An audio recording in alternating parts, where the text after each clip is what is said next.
nilihim ko sa kanila yon. Tapos, nung time na nakasama ko na yung mga kapatid ko na nung nandito na ako sa Saudi Arabia, never kong inopen sa kanila. Pero alam ng mother ko kung ano nangyari kasi sinabi ko sa kanya noon. So ngayon, palagi kong, every time na nag-visit ako sa mother ko, palagi hiling niya sa, lalo na pag na-hospital siya, sabi niya, ready na daw siyang mamatay. Pero ang gusto lang niya makita talaga yung kapatid kong si Ate Tess. Kasi 22 years na siyang hindi nakikita ng mother ko. Tapos yung isang brother ko, 15 years naman. So although, ang hiling ko nga is magkasama-sama kami. Pero kahit pa paano, nakikita kami ng mother ko, lalo na ako. Kasi every time na nagbabakasyon ako, talagang sa mother ko ako pupunta. So, yung iba kong kapatid, years din bago siya nakikita ng mother ko. Bago sila. Ang palagi niya sinasabi, kahit na daw siya mamatay, makita lang niya yung kapatid ko nga si Ate Tess. Kaya talagang sabi ko is, itong reunion namin o pagkikita namin ng 38 taon, I have to pay credit to my sister. Yung bang elder sister ko si Ate Tess. Kasi nung nagkaroon na siya ng chance na sabi niya, okay, I'm ready.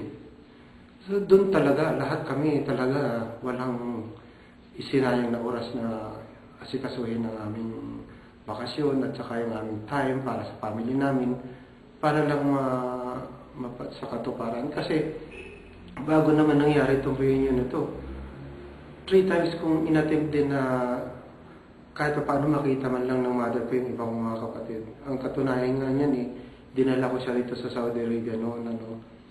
At ang idea, kaya sa umuwi na lang ako para dalawin siya. So yung ticket, na sabi ko sa mother ko at sa father ko, punta na lang kayo rito at ako na lang ang mamasahe sa inyo.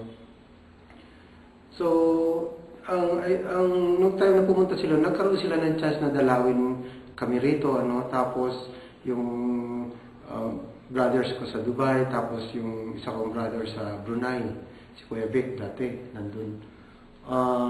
Nung time nga na yun, ang idea ay diretso sila sa Canada para makita ang mga kapatid kong iba ron. Hindi naman nag-materialize, so bumalik sila. Nung time nga yan, nagkasakit nga uli ang mother ko ng malubha, tapos nakumatos siya noon.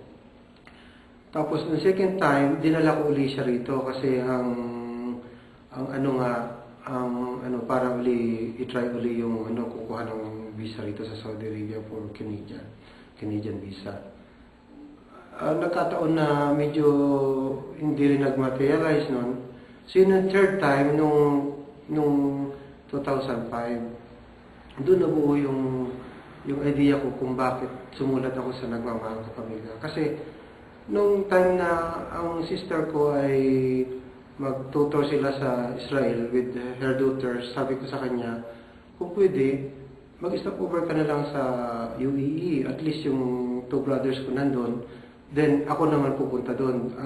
Tapos dalhin ko na lang si mother doon para at least kahit paano, 4 kami magkikita-kita magkakapatid doon sa UAE.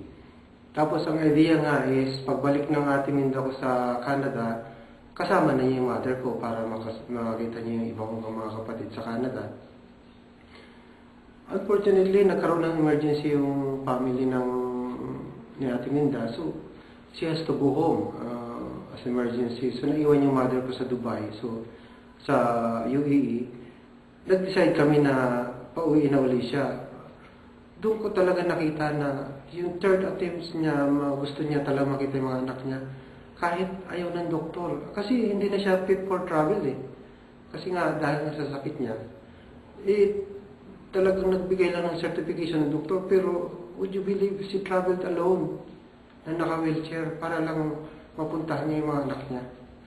Ganon ka talaga ang kaya nung time na siguro masyadong dinamdam ng mother ko yun. Nung umuwi siya mag-isa sa after 2 days, nakumatos na naman siya. Doon nagsimula yung talagang eagerness ko na sabi ko, hindi na pwede ito kasi hanggang kailan pa, baka maging huli na ang lahat. So ang ginawa ko, yun nga, nakaisip ko sumulat sa Nagmamahal Ka Pamilya, pero ang nangyari nun is, almost a month bago ko natapos yung sulat. Kasi yung high emotion ko sa paggagawa ng sulat, 1 or 2 sentences lang na gagawa ko. Although yung sulat ko kay Miss Berdal Simbrano, napaka-iksi lang nun eh. It's only 1 piece of paper, kumbaga. Ang nangyari, hindi ko nga matapos-tapos. Sabi ko, ba't ganito lahat?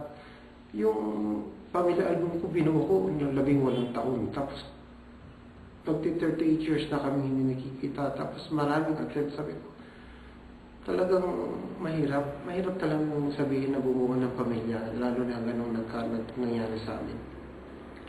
Luckily,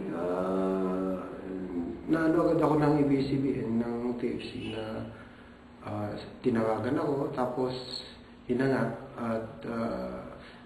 Pero ang hindi ko alam, nung time na yun, ng proseso na ginagawa yun, yung pala may objection din yung